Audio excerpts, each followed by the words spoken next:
Assalamualaikum warahmatullahi wabarakatuh.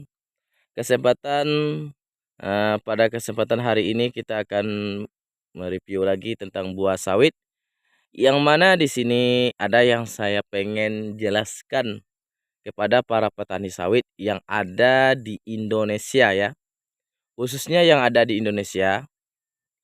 Banyak di antara kita gagal paham atau banyak pula di antara kita bukan masalah apa ya, peraturan di Indonesia tentang pokok kelapa sawit yang membuat rakyat biasa terikuti karena tidak ada ilmu pengetahuan, maka dia terikuti apa anjuran dan yang diajarkan oleh orang lain. Di sini saya sendiri udah mempraktekannya sesuai uh,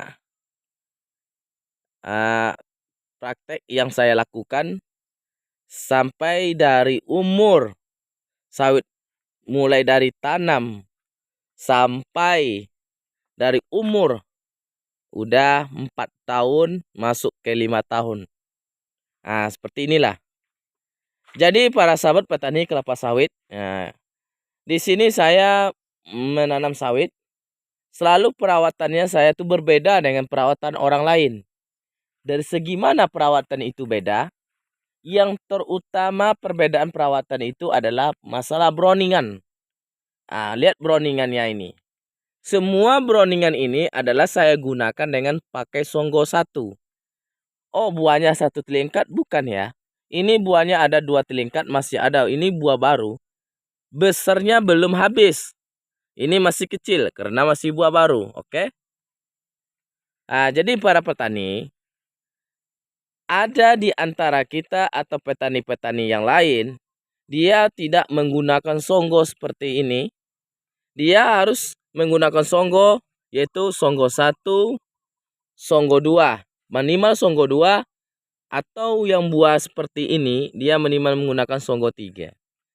Coba, proses fotosintesis itu akan dilakukan oleh pelepah sawit yang masih segar dan masih bugar.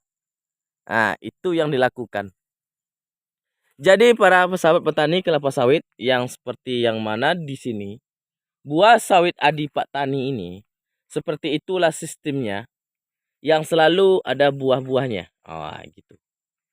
Oke, sahabat petani kelapa sawit.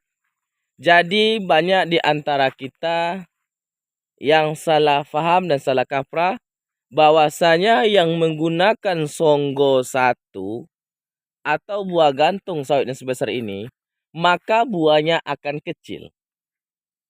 Oh, itu saya bantah keras.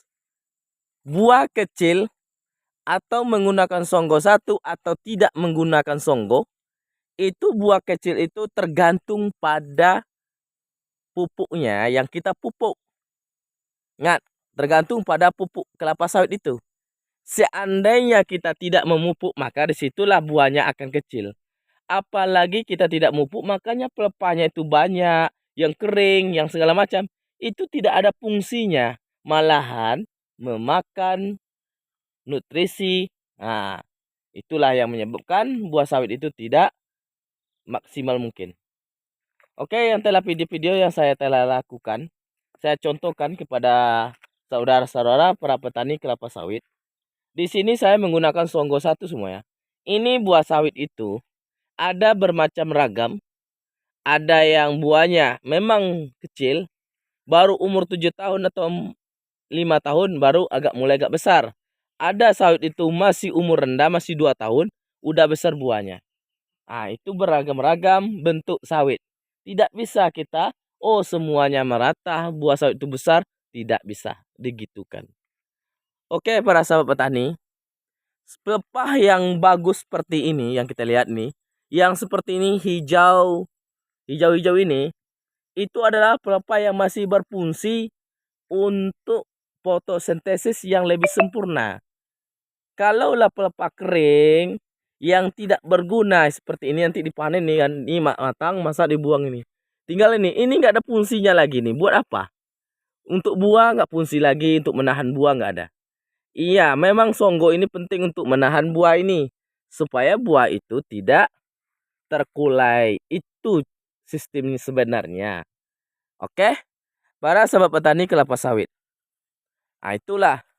Ini masalah songgo yang saya bahas ya. Masalah songgo itulah yang saya praktekkan selama ini. Semuanya berhasil-berhasil saja. Buahnya banyak, lebat.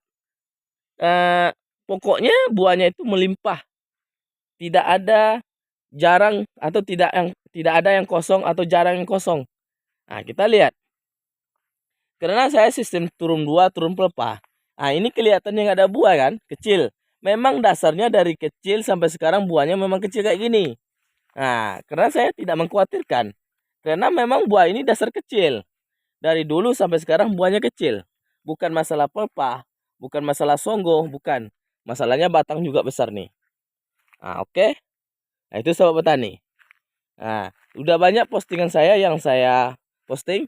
Buah besar masih kecil. Nah, itu bukan tergantung daripada sawitnya, tergantung pada bibit dan bobotnya. Nah, ini kalau buahnya masih banyak. Nah, ini belum habis buahnya nih. Oke. Itulah para petani kelapa sawit. Banyak di antara kita petani-petani itu memelihara pelepah. Memelihara pelepah bukan memelihara buah, tapi pelepah yang dipelihara. Untuk pelepah itu sangatlah kuat memakan nutrisi, apalagi yang kita pupuk sekarang nih. Nah, itu. Jadi kita lihat nih. Ini sawitnya masih umur rendah ya. Karena masih rendah, itulah batangnya nggak ada yang kecil nih. Nah, nih buahnya selalu banyak. Nah, udah matang tuh.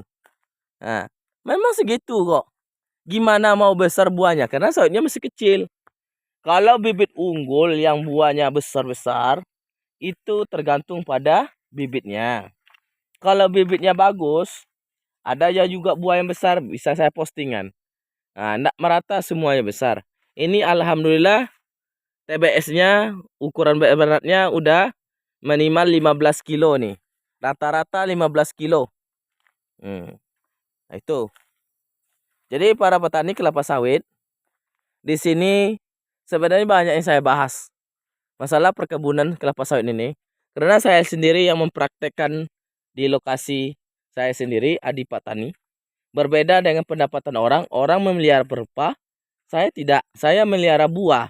Gimana buah itu besar dan gimana buah itu mantap dan bisa dipanen sebisa mungkin. Oke? Nah, masih ada pembahasan yang lain lagi. Nah, cukup sekian, nanti kita sambung lagi. Assalamualaikum warahmatullahi wabarakatuh.